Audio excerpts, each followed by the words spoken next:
bilateral security agreement on Thursday aimed at bolstering Ukraine's defense against Russian invaders. The deal, signed on the sidelines of the G7 summit in Italy, aims to commit future U.S. administrations to support Ukraine, even if former President Donald Trump wins November's election, officials said. Our goal is to strengthen Ukraine's credible defense and deterrence capabilities for the long term. A lasting peace for Ukraine must be underwritten by Ukraine's own ability to defend itself now and to deter future aggression anytime in the future. The United States is going to help ensure that Ukraine can do both. This is an agreement on steps to guarantee sustainable peace, and therefore it benefits everyone in the world because the Russian war against Ukraine is a real global threat. The agreement indicates the U.S. will provide weapons and ammunition and intelligence sharing, and is meant to be a step toward Ukraine's eventual NATO membership. Zelensky has long sought this, but allies have stopped short of taking that step. Also Thursday, G7 leaders agreed in principle on plans to issue $50 billion of loans for Ukraine, backed by interest from Russian sovereign assets frozen after Moscow launched its invasion of its neighbor in 2022. This comes one day after the U.S. dramatically broadened sanctions on Russia, including by targeting China-based companies selling semiconductors to Moscow, as part of its effort to undercut the Russian military machine waging war on Ukraine. Trump has expressed skepticism of Ukraine's continued fight, saying at one point that he would end the conflict on his first day in office. He met with lawmakers in Washington Thursday who said he criticized a $60 billion aid package for Ukraine that recently passed with Republican support. What we have seen over the last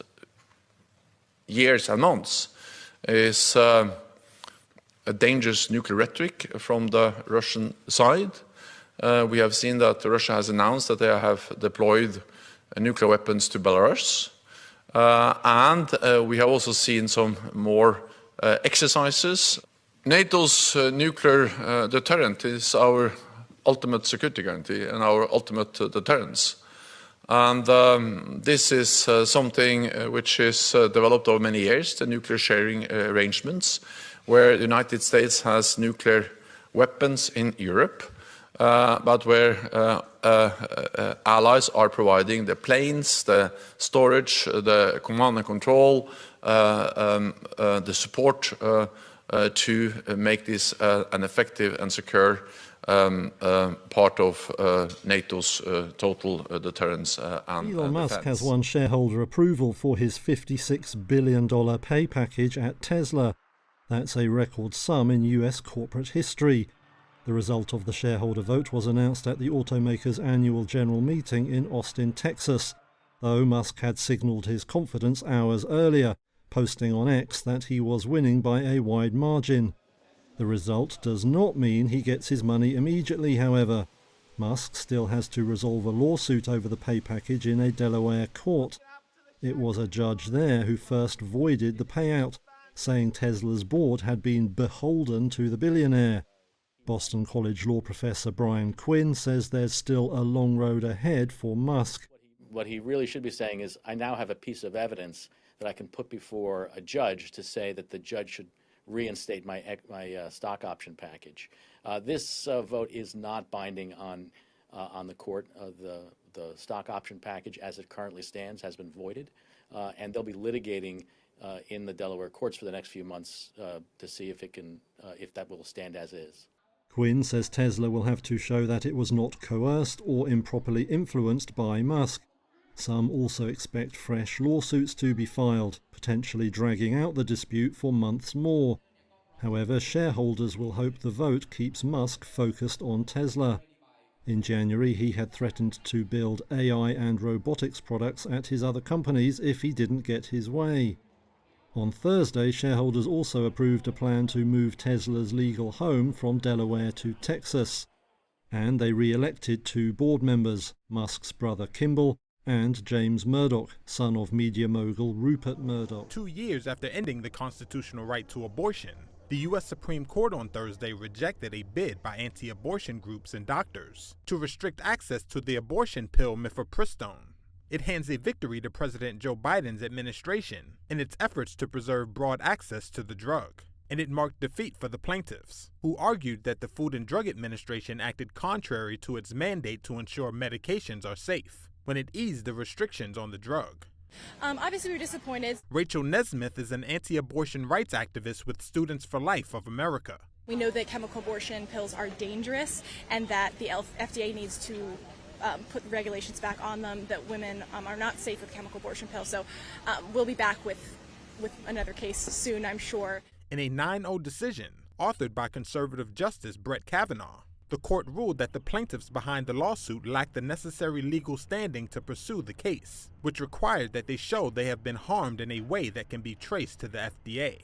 Mifepristone was given approval by the FDA in 2000 and is used in more than 60% of U.S. abortions. A ruling in favor of the plaintiffs could have threatened the regulatory authority of the FDA over drug safety. The case represented another front in the intensifying battle over abortion rights in the United States.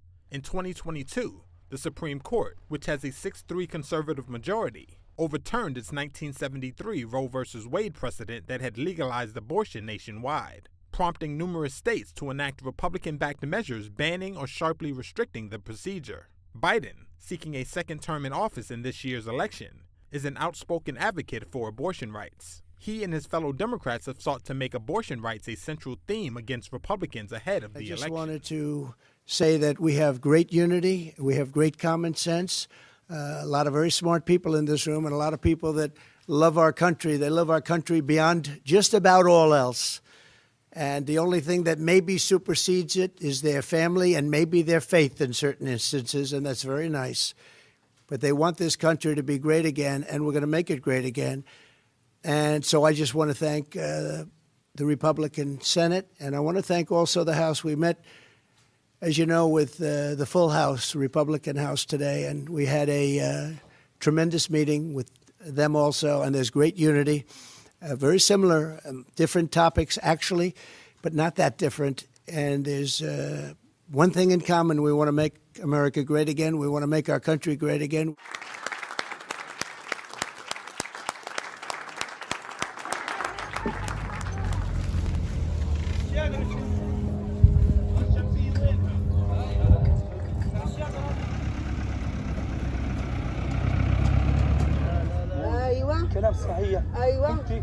احنا إن 9 أشهر حتى لو كنا من مدينة رفح من 8 أشهر واحنا إن شهر ونص يعني نازحين بس مش قادرين. الله يعين أهل الشمال كمان نفس القصة، يعني الناس وضعها سيء، يعني كل يوم بقول لك بكرة في مفاوضات بكرة في مفاوضات يا عمي. طب حلونا يا عمي، أنا كل يوم باكل رمل، أنا نايم على الرمل، فهمت كيف؟ الناس بياكلوش، فيش حي بتفتح النفس في الحياة، يعني حرام، يعني العالم اللي برا تشوف حالنا وحال المسلمين، فهمت كيف؟ يعني كل يوم مفاوضات كل يوم مفاوضات يا عم، بتكذبوا عم انتوا يا عم، حلونا يا عم، احنا تعبنا نفسيا يا عمي. بقول لك اطلع من المنطقة هذه إلا مدينة خانونس، ومن مدينة خانونس لرفح، يعني حسينا فيش حاجة زي اللعبة.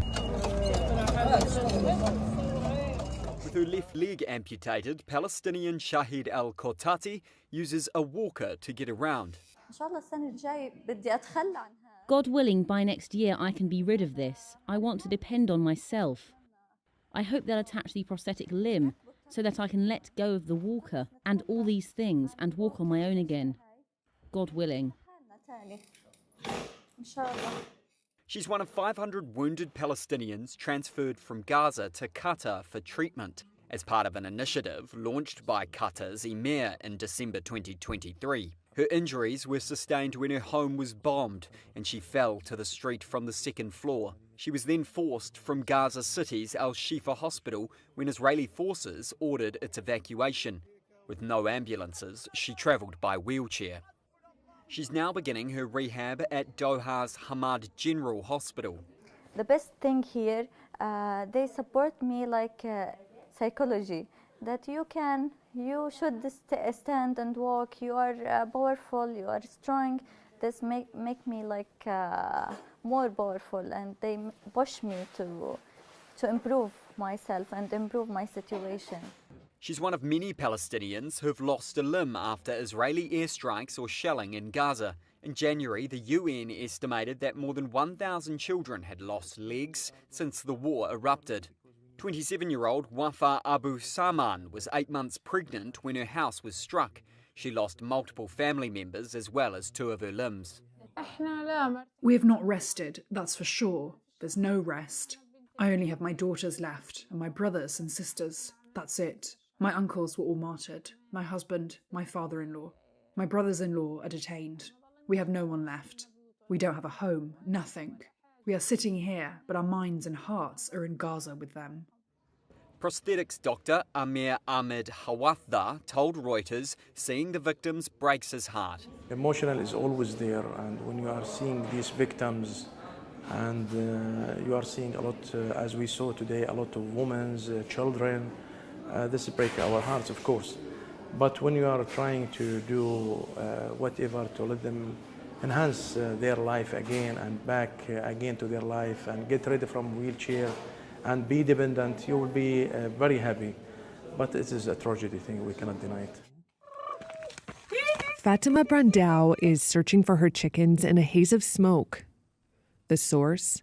Fires tearing through the world's largest tropical wetland in central western Brazil faster than ever before.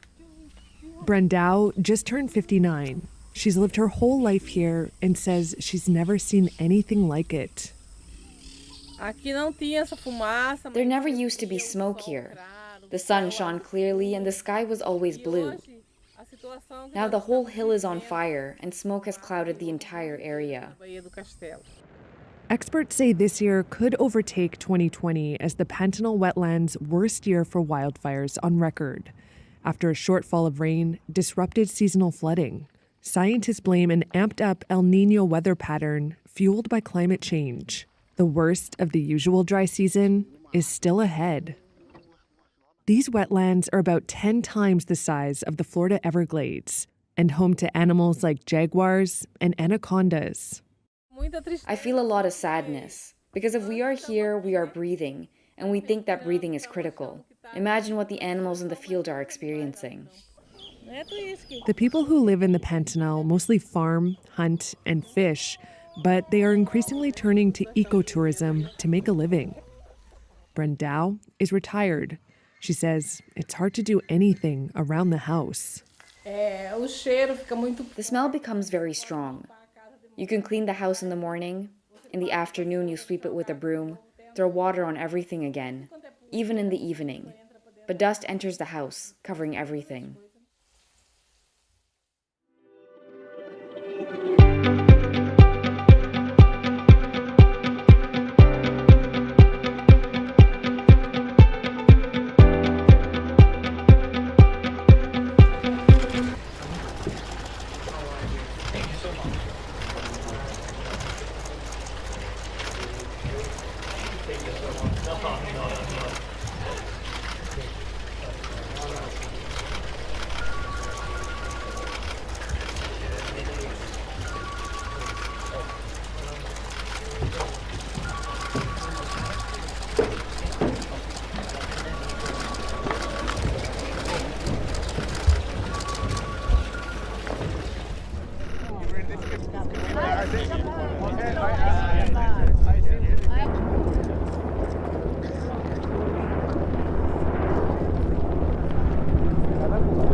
Oh, right there. That's precision. That's precision. You're straight up there. Germany. As always.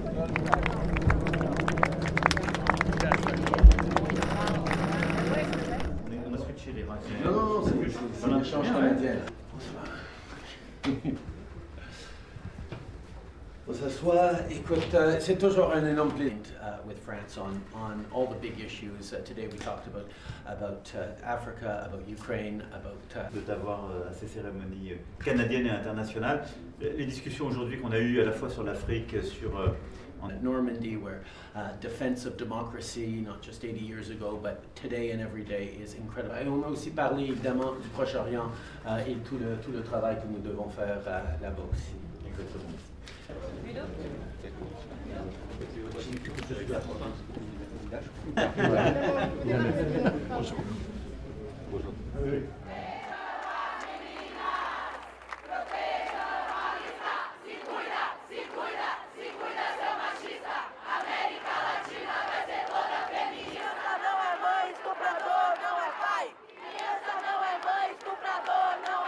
Retrocesso, é um projeto de lei inconstitucional, porque o aborto em caso de estupro é algo previsto na lei, né? Porque gerar uma vida em decorrência de um crime, de uma violência, é uma tortura. Então o Congresso Nacional está fazendo um grande ato inconstitucional, extremamente violador. Que não vamos aceitar um retrocesso, que não vamos aceitar que um governo conservador negocie políticas espúrias sobre a nossa vida. Seguiremos avançando até que o aborto legal seja um direito garantido no Brasil.